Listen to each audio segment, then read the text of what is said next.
मैं शपथ लेती हूँ कि विद्यार्थी मेरा धर्म है, मानवता की सेवा करना मेरा परम लक्ष्य है। राष्ट्र की उन्नति में मैं सदैव तत्पर रहूंगी।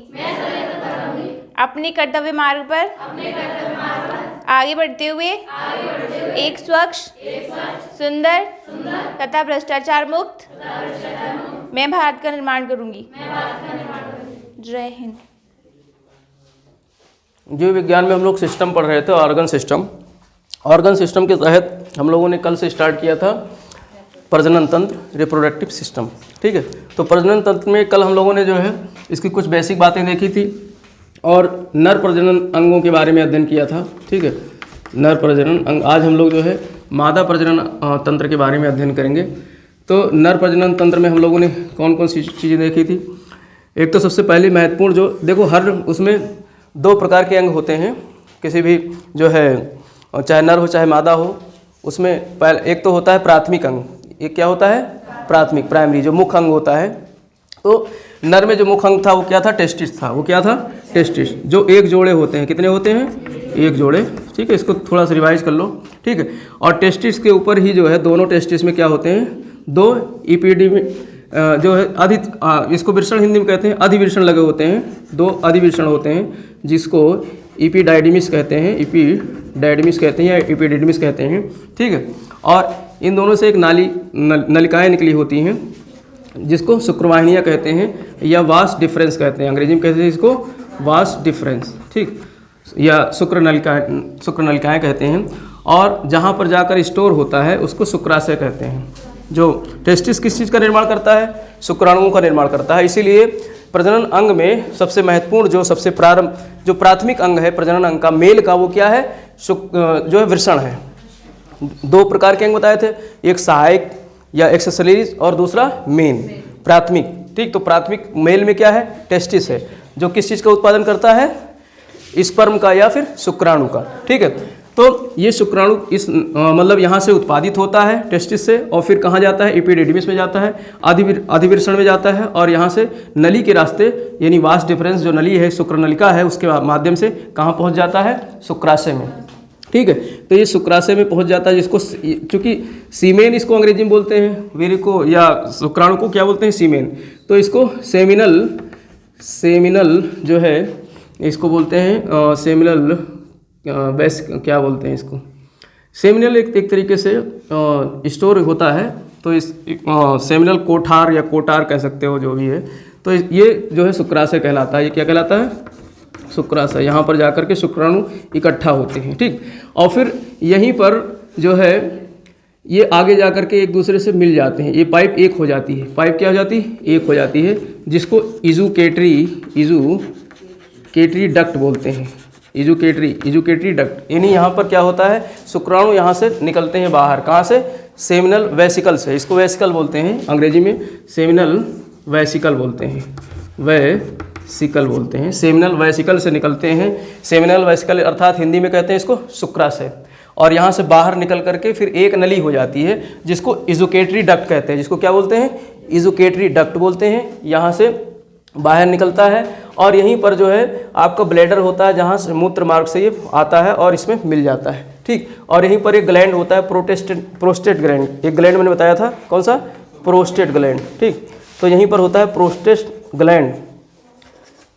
ठीक, और इसके बाद में ये नली जो क्या बोलते हैं? यूरेथ्रा। ठीक है, यूरेथ्रा नली से फिर ये बाहर निकल जाता है, पेनिस के रास्ते ये बाहर निकल जाता है। ठीक है, तो ये हमने जो है कल अध्ययन कर लिया था, किसका? नर प्रजनन तंत्र का। सबके बारे में, विशेषताओं के बारे में भी कल अध्ययन कर लिया था, लेकिन आज इसको फिर से एक बार रिवाइज करा दे रहा हूँ जिससे याद हो जाए। इसमें क्या था? मेन मुख्य अंग क्या था? टेस्टिस। दो चीज, इसके दो कार्य होते हैं टेस्टिस के। एक तो जो है सीमेन का उत्पादन करना, सीमेन भी बोलते हैं। ठीक है, या फिर इसको स्पर्म भी बोलते हैं, और शुक्राणु कहते हैं। इसको क्या कहते हैं? शुक्राणु। ठीक, और सामान्य भाषा में इसको वीर्य कहते हैं। ठीक है, तो ये इतने नाम हो गए इसके। ये कहाँ उत्पादित होता है? टेस्टिस में। ठीक, जो दो होते हैं। टेस्टिस कितने होते हैं? दो होते हैं, और ये एक झिल्ली में रहता है। टेस्टिस किस में रहता है? एक झिल्ली में रहता है, जिसको स्क्रोटल बोलते हैं। क्या बोलते हैं? हाँ, वृषण कोश या स्क्रोटल सैक बोलते हैं, वृषण कोश या स्क्रोटल सैक बोलते हैं। ठीक है, तो इस तरीके से ये सुरक्षित रहता है, स्क्रोटल सैक में ये सुरक्षित रहता है और यहीं से शुक्राणुओं का जन्म होता है। तो ये मेन जो है अंग हो गया प्रजनन, नर प्रजनन का मेन अंग क्या हो गया, टेस्टिस हो गया या वृषण हो गया। ठीक, फिर एपिडिडमिस है जो आदि वृषण होता है, एक झिल्ली मतलब एक संरचना होती है, इसके ऊपर लगी रहती है, फिर इसी की पाइप आगे पतली होकर के निकल जाती है जिसको वैस डिफरेंस बोलते हैं। ठीक, वैस डिफरेंस। और ये जो आपका सीमेन है या स्पर्म है ये कहाँ जाता है, सेमिनल वेसिकल में, सेमिनल वेसिकल शुक्राशय में जाकर इकट्ठा होता है, फिर यहाँ पर ये आगे जाकर एक नली में परिवर्तित हो जाती है जिसको एजुकेटरी डक्ट बोलते हैं। यानी यहाँ से जो है बाहर निकलता है स्पर्म एक ही नली के माध्यम से, फिर ये जाकर के यूरेथ्रा से मिल जाता है और इसी यूरेथ्रा मार्ग से दो चीज़ निकलते हैं, एक तो आपका यूरिन निकलता है और दूसरा क्या निकलता है, जो है सीमेन या स्पर्म भी निकलता है। और इन दोनों को कंट्रोल कौन करता है, आपका प्रोटेस्ट ग्लैंड। जो प्रोटेस्ट ग्लैंड होता है ये एक समय में एक ही चीज़ को बाहर निकालता है, ये कंट्रोल करता है इस चीज़ को। ठीक है, और जो टेस्टिस होता है स्पर्म के साथ साथ में यहाँ पर एक जो है हार्मोन भी निकलता है, यहाँ पर एक हार्मोन भी निकलता है, इसको अंग्रेजी में टेस्टिस बोलते हैं। तो टेस्टोस्टेरोन नामक हार्मोन निकलता है। तो प्रश्न यहाँ से भी आ जाता है, ये तुम्हारे काम की चीज़ है, जो प्रश्न आता है कि टेस्टोस्टेरोन नामक हार्मोन कहाँ निकलता है, मतलब कौन निकालता है, तो ये वृषण में निकलता है। कहाँ निकलता है, टेस्टिस में निकलता है, वृषण में निकलता है टेस्टोस्टेरोन नामक हार्मोन। इस हार्मोन के स्रावित होने से, और ये पुरुष में निकलता है, महिला में नहीं, किस में निकलता है, कई बार ये प्रश्न आया है, उसमें 3-4 प्रकार के हार्मोन दे देगा, फिर कहेगा कौन सा हार्मोन जो है नर से निकलता है या मादा से निकलता है। तो टेस्टोस्टेरोन हार्मोन नर के वृषण से निकलने वाला एक हार्मोन है।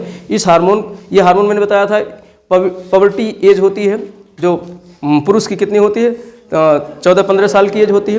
तो उस एज में ये हार्मोन निकलने लगता है, विकसित होने लगता है। यही कारण है, इसी हार्मोन के कारण क्या होता है, जो पुरुष है, मेल है, जो उसके दाढ़ी मूछ आ जाना, उसकी आवाज़ में परिवर्तन होना, ये सब इसी कारण परिवर्तन होता है। किसके कारण, टेस्टोस्टेरोन के कारण। तो ये जो है नर प्रजनन तंत्र का पूरा क्या था, एक सिस्टम था। ठीक, अब यहाँ पर हम लोग पढ़ेंगे आज किसका, जो है मादा प्रजनन के अंगों का। ठीक, और उसकी पूरा जो है सिस्टम पढ़ेंगे, किस तरीके से जो है प्रजनन होता है, ये पूरी व्यवस्था देखेंगे। ठीक, तो ये मैंने जो बनाया है ये पूरा सिस्टम जो है, ये मादा के जो है एक तरीके से पूरा गर्भाशय का, जो मादा के गर्भाशय के अंगों का जो है पूरा एक एनाटॉमी है, आंतरिक भाग की, मादा के गर्भाशय के आंतरिक व्यवस्था की जो है पूरी एनाटॉमी है। बाहर की चीज़ें नहीं, सब अंदर की चीज़ें हैं। ठीक है, जो कि ये पूरा सिस्टम कहाँ होता है, महिला के जो पेल्विक, हमने हड्डी पढ़ाई थी ना, पेल्विक हड्डी जो यहाँ पाई जाती है, उस हड्डी में के आसपास होता है ये पूरा गर्भाशय जो है, वहाँ स्थित होता है। तो इसके कई अंग होते हैं। इसमें दो महत्वपूर्ण जो मेन अंग हैं, जैसे पुरुष में मेन अंग कौन होता है, वृषण होता है, टेस्टिस होता है। ऐसे ही महिला में जो मेन अंग होता है, जो प्रजनन का मेन अंग है, जो जिसको प्राथमिक अंग बोलते हैं, वो कौन सा होता है, ओवरी होता है। वो कौन सा होता है, ओवरी होता है। ठीक, ओवरी। ठीक है, या इसको अंडाशय भी बोलते हैं, हिंदी में इसको अंडाशय भी बोलते हैं। ओवरी दो होते हैं, जिस तरीके से टेस्टिस दो होते हैं, इसी तरीके से जो है ओवरी कितने होते हैं, दो होते हैं। ठीक, ओवरी दो होते हैं, एक ओवरी जो है आपका राइट ओवरी और दूसरी जो है लेफ्ट, दोनों प्रकार की ओवरी होती हैं। राइट, ये इसको राइट ओवरी कह सकते हो, इसको लेफ्ट ओवरी कह सकते हो, दो ओवरी हैं। ठीक, अब इस ओवरी का काम क्या है, इसके भी जो है दो काम है, एक तो अंडे को उत्पादित करना हो, एक हार्मोन को उत्सर्जित करना, हार्मोन का उत्सर्जन करना हो, अंडे का उत्पादन करना। तो ओवम बनाना, अंडे को अंग्रेजी में कहते हैं ओवम। ठीक, तो अंडाणु को बनाता है, ओवम को बनाता है, और इसके अलावा हार्मोन्स को भी रिलीज करता है। हार्मोन्स, दो प्रकार के हार्मोन्स इससे रिलीज होते हैं। एक होता है एस्ट्रोजन, एक क्या होता है, एस्ट्रोजन, और एक होता है प्रोजेस्ट्रॉन, प्रोजेस्ट्रॉन। ठीक, तो यहाँ से प्रश्न पूछा जाएगा, टेस्टोस्टेरोन, प्रोजेस्ट्रॉन और जो है ईस्ट्रॉन, इनमें से कौन सा पुरुष जो है प्रजनन तंत्र कौन सा हार्मोन रिलीज करता है, तो टेस्टोस्टेरोन। और ये दो हार्मोन जो होते हैं, ईस्ट्रॉन और प्रोजेस्ट्रॉन, ये मादा प्रजनन अंग से निकलता है। कहाँ से निकलता है, यही प्रश्न आते हैं परीक्षा में, यही प्रश्न आते हैं, एस्ट्रोजन और प्रोजेस्ट्रॉन, ये याद रखना है। इसकी कोई हिंदी नहीं है, इसको हिंदी में भी एस्ट्रोजन लिखते हैं और अंग्रेजी में भी एस्ट्रोजन और प्रोजेस्टेरॉन। सभी प्रकार की परीक्षाओं में पूछा जाता है, तो इसे आपको याद रखना है। और ये बहुत महत्वपूर्ण टॉपिक है रिप्रोडक्टिव सिस्टम, यहाँ से प्रश्न बायोलॉजी में आते ही आते हैं, इसको आप इसलिए समझना बहुत ज़रूरी है। एक बार पूरा इसका कंसेप्ट क्लियर हो जाएगा ना, तो फिर जो है दिक्कत नहीं होगी।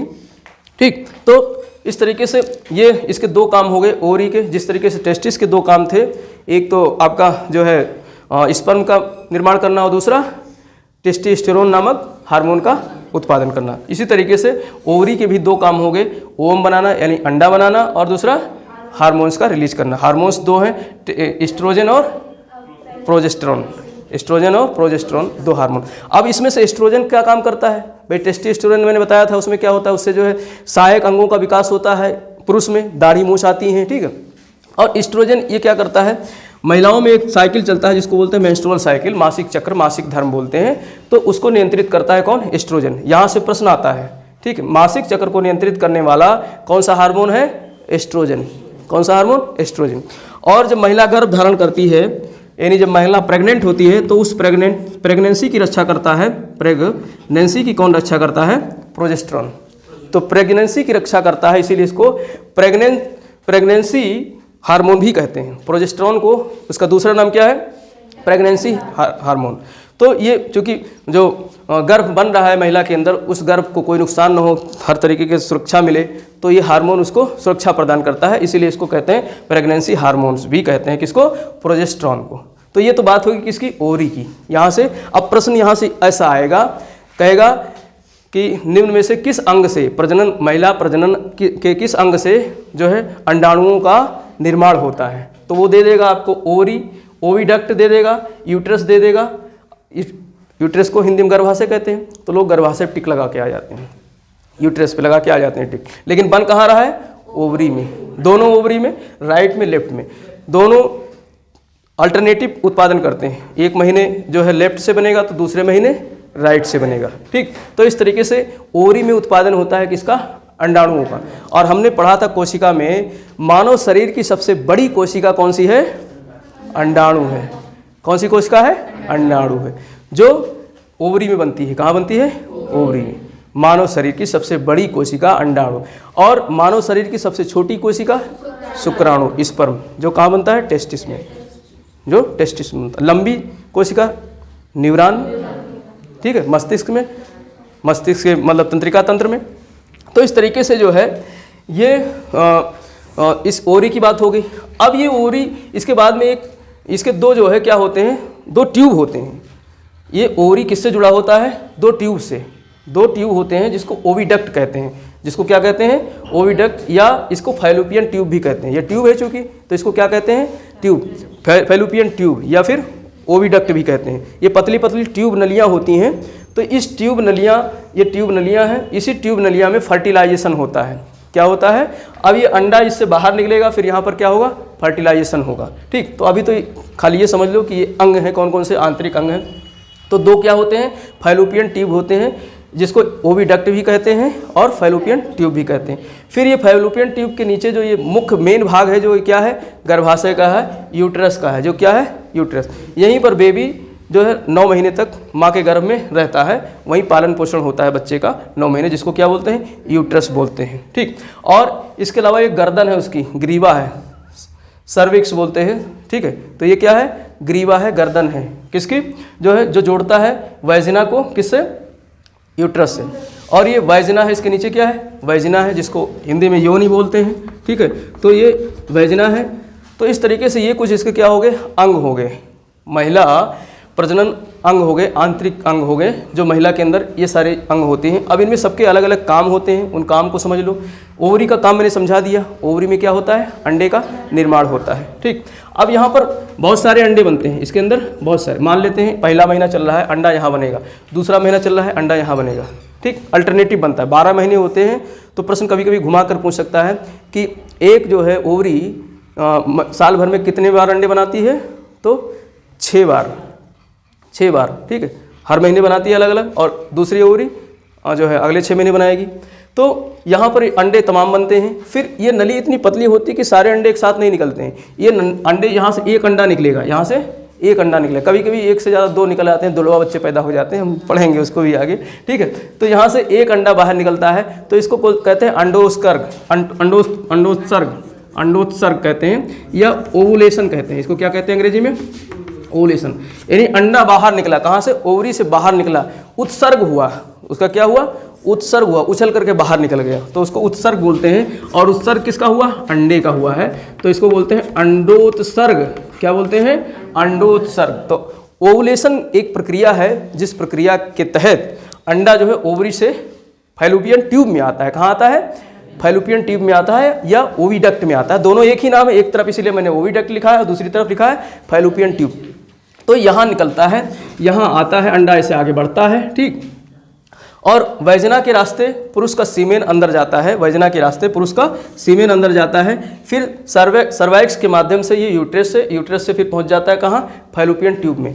और फैलोपियन ट्यूब में कुछ इस तरीके से मैंने बताया था, जो है शुक्राणु होता है, जिसमें एक हेड होता है और मेन बॉडी होती है और एक टेल होता है। फिर ये जा करके जो आपका अंडा है इसके साथ में जो है क्या करता है?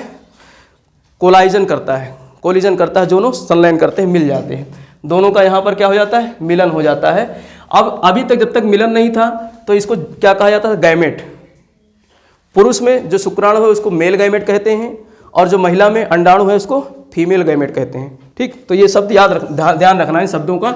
तो इसको क्या बोलते हैं? गैमेट बोलते हैं, गैमेट।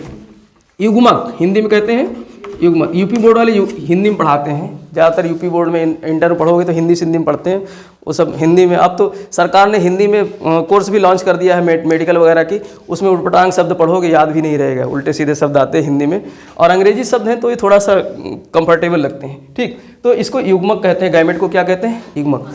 अगर नर का गैमेट है तो नर युग्मक, मादा का है तो मादा युग्मक, ठीक। तो यहाँ पर जो ओवरी से निकला ये कैसा है? मादा युग्मक है, ठीक, मादा युग्मक, या जो है आपका फीमेल गैमेट है। और जो स्पर्म गया था पुरुष का वो जो है क्या था? मेल गैमेट था। और ये जा करके कहाँ पर? फैलोपियन ट्यूब में दोनों क्या हो जाते हैं? आपस में जुड़ जाते हैं, संलयित हो जाते हैं, और दोनों मिल करके फिर यहाँ पर निषेचन करते हैं। क्या करते हैं? निषेचन। इस क्रिया को कहते हैं फर्टिलाइजेशन या निषेचन की क्रिया। तो दोनों यहाँ पर मिल करके ये अंडा आगे बढ़ेगा और इससे जो है ये मिल करके निषेचन की क्रिया करेंगे यहाँ पर, ठीक है।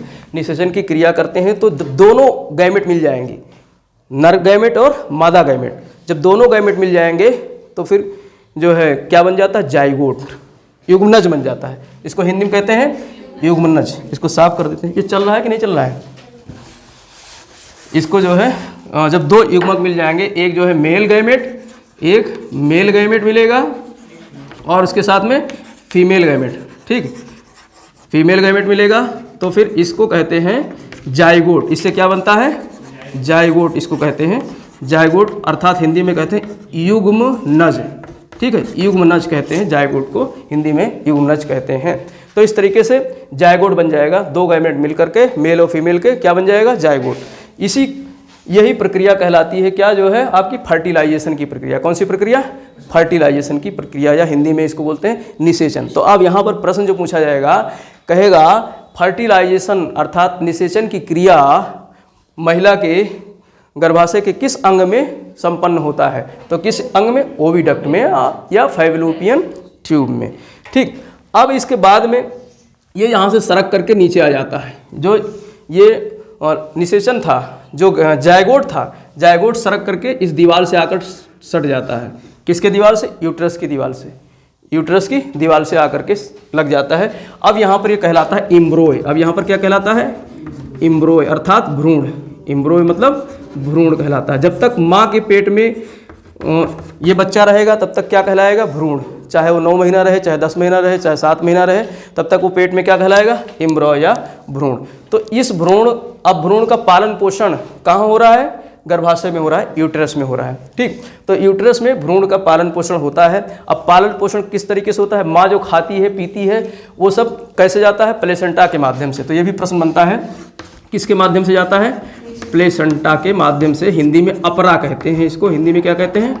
अपरा, छपरा नहीं, अपरा, प्लेसेंटा, ठीक। आपने देखा होगा जानवर वगैरह को, पणी या पड़ा जो है, बच्चे जब उसके जन्म लेते हैं तो एक नाल सी होती है जिसको जो है उससे चाकू से नहीं, किससे काटते हैं? ब्लेड वगैरह से काट दिया जाता है।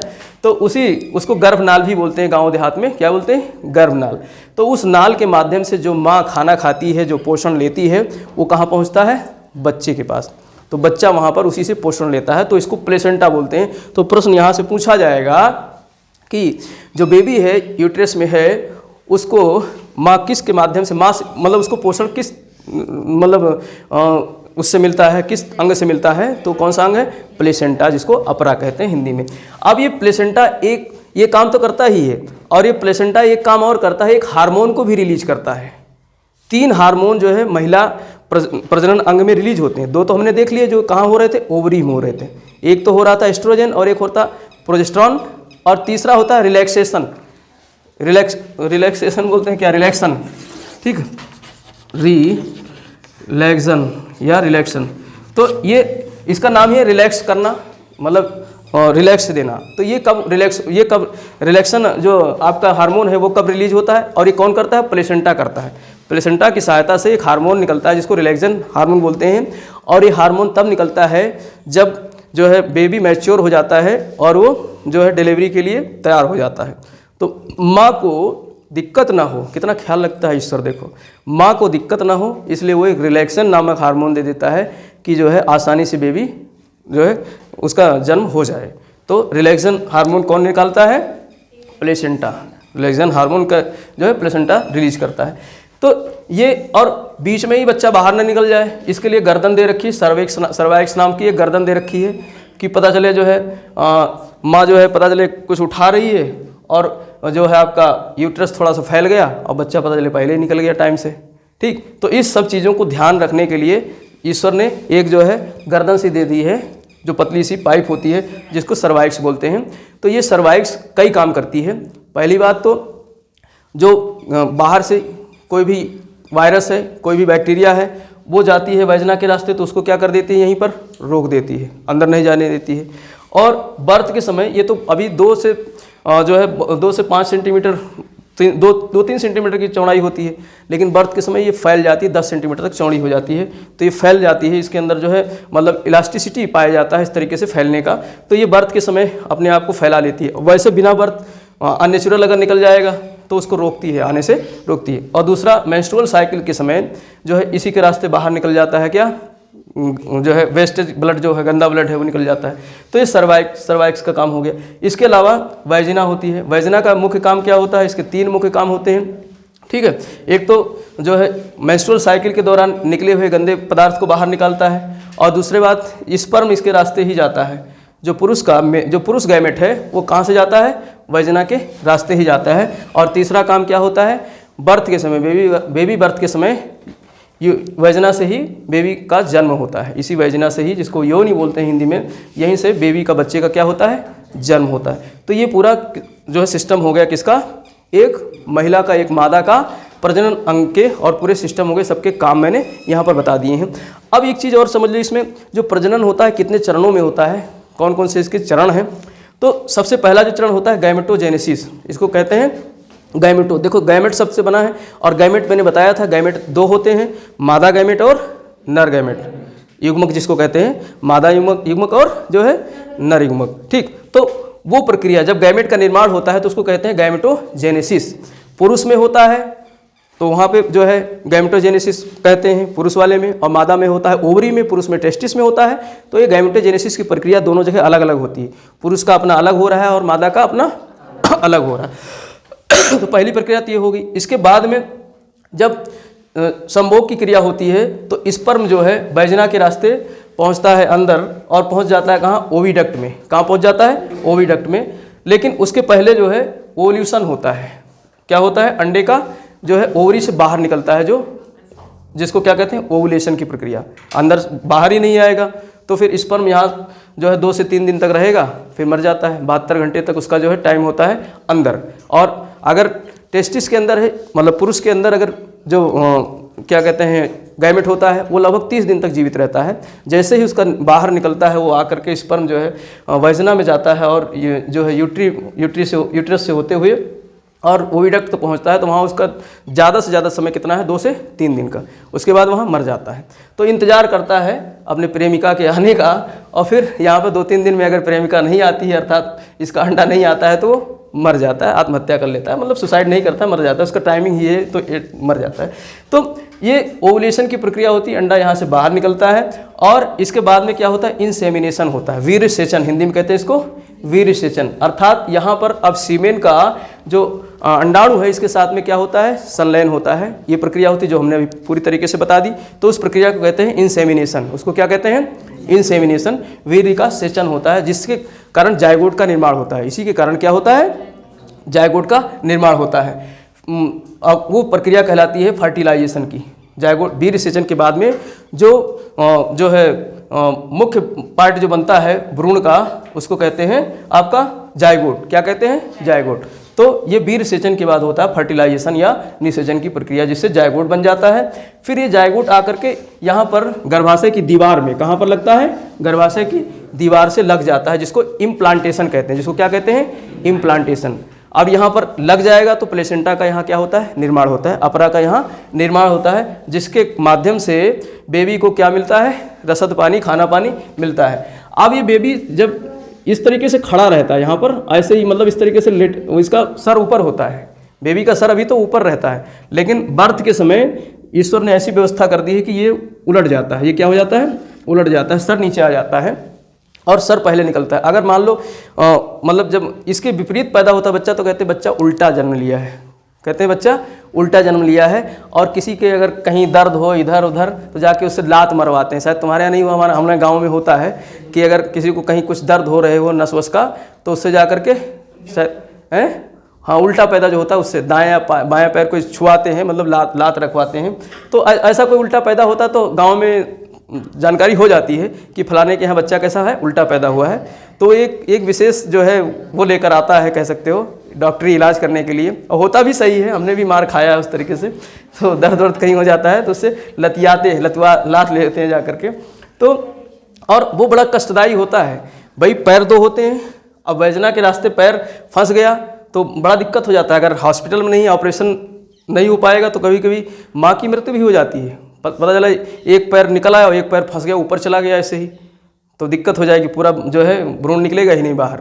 इसलिए ईश्वर ने इसको उलट दिया है कि खोपड़ी एक ही होती है ना, तो खोपड़ी आसानी से निकल जाएगी, बाकी सब जो है वो जो है ऐसे सब रहेंगे, वो सीट निकल जाएगा आराम से।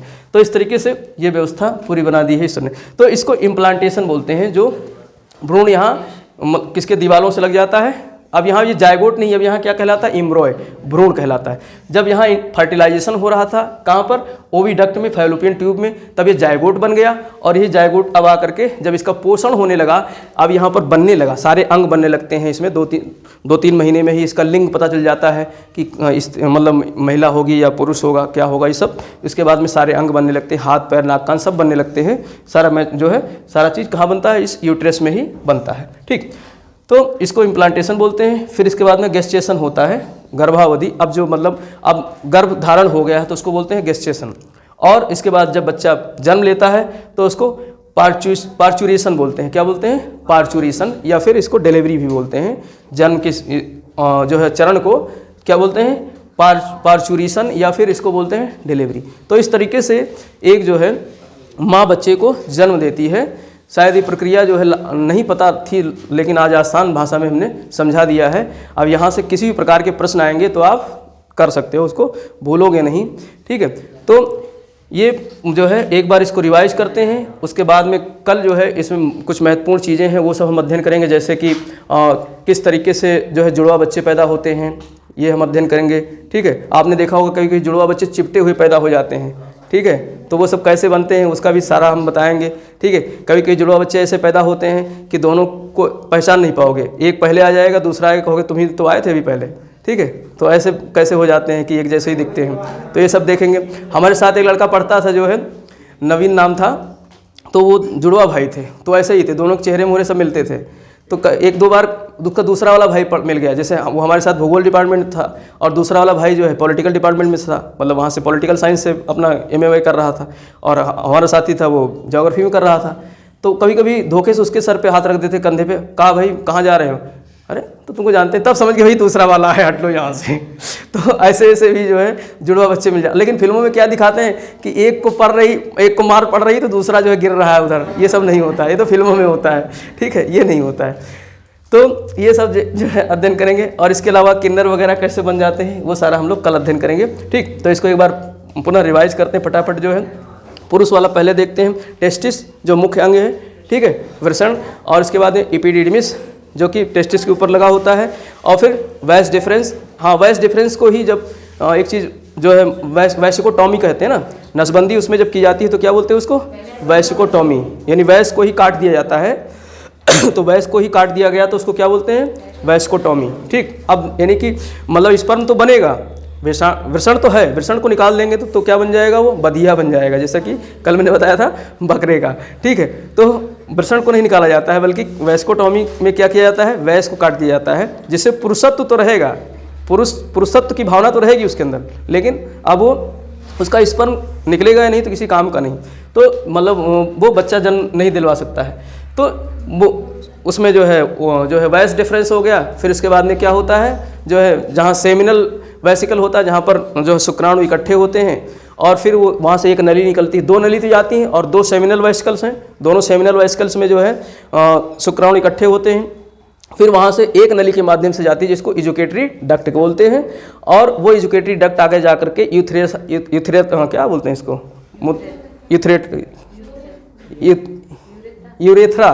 यूरेथ्रा से मिल जाता है। यूरेथ्रा जो मूत्र मार्ग कहाँ से आया था, ब्लैडर से आया था, उससे मिल जाता है, ठीक है। और वहाँ पर एक ग्लैंड पाया जाता है, प्रोस्टेट ग्लैंड, ठीक है।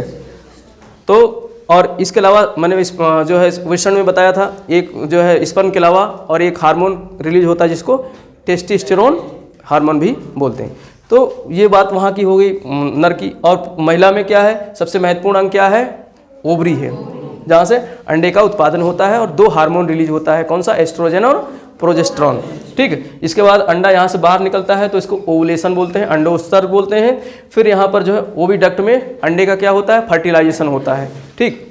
यहाँ पर सीमेन आता है, पुरुष का सीमेन आता है और फर्टिलाइजेशन होता है, जिससे क्या बन जाता है, जाइगोट बन जाता है, ठीक। और ये जाइगोट फिर भ्रूण के रूप में कहाँ स्थिर हो जाता है, गर्भाशय की दीवार में, यूट्रस की दीवार में, और यहीं पर प्लेसेंटा का निर्माण होता है, और प्लेसेंटा रिलैक्सन नामक एक अन्य जो है हार्मोन का उत्पादन करता है। और इसका काम क्या है, गर्भ के दौरान मतलब डिलीवरी के दौरान जो है माँ को रिलीफ प्रदान करना, ठीक। और इसके अलावा जो है सर्वाइक्स जो है एक क्या है, सर्वाइक्स एक नली है, कैनाल है, ठीक है। इस कैनाल का काम क्या है कि बाहर से आने वाले जितने भी जीवाणु हैं, वायरस हैं, उनको रोक के रखना, ठीक है। और गर्भ के धारण के दौरान बच्चा समय से पहले न बाहर निकल जाए तो उसको रोक कर रखना, ठीक है। और इसके अलावा डिलीवरी के समय अपने मुंह को खोल देना और बच्चा बाहर निकल जाए, ठीक। और वैजना का काम 2-3 काम इसके भी होते हैं।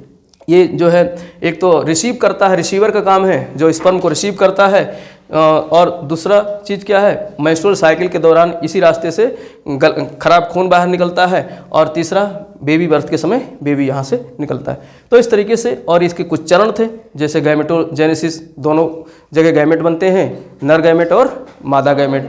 फिर उसके बाद में वहाँ तो एक अलग प्रक्रिया हो गई। फिर पुरुष का काम खत्म हो जाता है, वो वीर्य का जो है सेचन कर, मतलब वीर्य को जो है वैजना के रास्ते पहुँचा देता है महिला के जनन अंग में। उसके बाद में उसका काम खत्म हो गया। फिर महिला के अंदर ये सारे काम होते हैं, ओवुलेशन होता है, अंडोत्सर्ग होता है, इंसेमिनेशन होता है, फर्टिलाइजेशन होता है, इम्प्लांटेशन होता है, और गेस्टेशन होता है, और पर्चुरेशन होता है लास्ट में, यानी डिलीवरी होती। तो इस तरीके से ये पूरी प्रक्रिया है। अब जो है हम लोग कल 2-3 टॉपिक जो छूट रहे हैं, जैसे मेंस्ट्रुअल साइकिल है, ये भी समझना जरूरी, खास करके बच्चियों के लिए जानना जरूरी है, क्योंकि देखो इस पे लोग बोलते नहीं हैं, लेकिन ये बहुत ज़्यादा ज़रूरी है। अगर गार्जियन है, माँ है, तो अपनी बेटी को बताना चाहिए। और बहुत आजकल तो इतना मतलब विदेशों में तो बहुत खुला समाज है, वहाँ पर तो अगर माँ नहीं है तो बाप ही जो है अपनी बेटियों को इस तरीके से बताती है, जिससे कि वो मतलब किसी प्रकार की बीमारी ना आए, गलत रास्ते पे न जाए, ठीक है। तो इस पे जो है शर्म कोई बात नहीं है, तो पढ़ने ही तो टॉपिक की विषय है, तो इसको पढ़ना चाहिए। तो मेंस्ट्रुअल साइकिल बहुत अच्छी तरीके से समझा दूंगा, जिससे कि आपको दिक्कत नहीं होगी। और इसके अलावा जो है जुड़वा बच्चों की बात है, तो 2-3 टॉपिक हमारा बचता है, जिसको कल समेटेंगे, ठीक।